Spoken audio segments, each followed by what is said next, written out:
Okay, Assalamualaikum.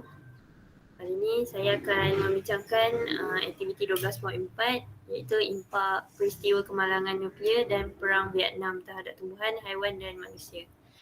Yang pertama ialah penggunaan Ejen Oranye semasa perang Vietnam. Apakah itu Ejen Oranye? Ejen Oranye ni dia racun herba yang paling banyak digunakan di Vietnam dan paling kuat. Lebih daripada 13 juta galon Ejen Orange digunakan di Vietnam atau hampir 2/3 daripada jumlah racun herba yang digunakan sepanjang perang Vietnam. Ejen Orange ni dia mengandungi sejumlah besar 2378 tetrachlorodibenzoyl yang sering disebut sebagai TCDD, iaitu sejenis dioksin. Dioksin ni adalah produk sampingan yang dihasilkan semasa pembuatan racun herba. Ia terdapat dalam kepekatan yang berbeza-beza dalam semua racun herba yang digunakan di Vietnam. TCDD ni dekat Ejen Orange adalah paling berbahaya daripada semua dioksin.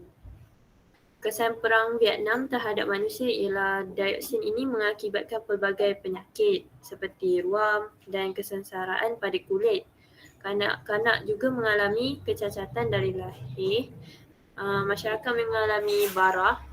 Bara ni ialah sejenis penyakit yang berkaitan dengan ketidakseimbangan replikasi dan tindak balas sel dalam badan yang di mana sel bereplikasi secara tidak normal menyebabkan berlakunya tumor. Seterusnya, leukemia ni pula ialah sejenis kanser darah yang berasal daripada susu tulang yang tidak dapat menghasilkan darah secara normal. Seterusnya, pada haiwan pula, spesies haiwan berkurangan kerana habitatnya termusnah. Dioksin terkumpul dalam tisu lemak di badan ikan, burung dan haiwan lain. Jadi, haiwan ini dia mengalami dioksin tu terkumpul menyebabkan tidak sesuai untuk dimakan oleh manusia. Pada tumbuhan pula, kebanyakan pokok telah termusnah sebab perang Vietnam ni pihak Amerika dia nak putuskan bekalan musuh.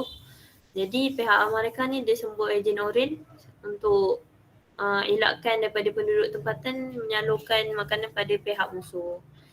Selain daripada pokok termusnah, berlaku juga pencemaran. Ini adalah contoh kesan Ejen Orange. Terusnya, kemalangan nuklear. Yang pertama, kesan kemalangan nuklear di Fukushima pada manusia, berlakunya peningkatan kematian dan kulit manusia juga terbakar kerana bahan kimia seperti kalsium 137 dan kalsium 134 tersebar dan barah dan kalsium juga meningkat disebabkan iodin 131 yang banyak.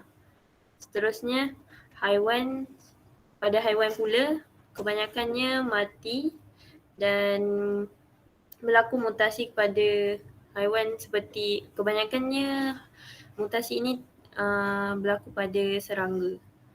Okay, seterusnya tumbuhan. Dia memusnahkan kesuburan tanah, iaitu tumbuhan mati dan sesetengah tanaman tu hasilnya beracun. Akhir sekali ialah kesan kemalangan nuklear di Chernobyl.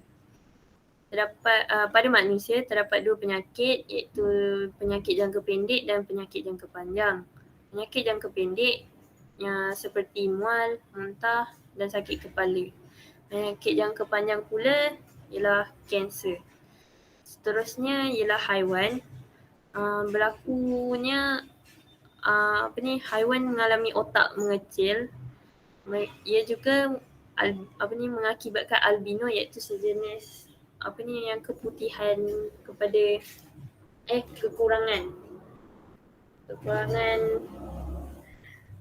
ejen yang pigmen kulit dan rambut pada haiwan tersebut dan mengakibatkan tumor dan kematian juga meningkat.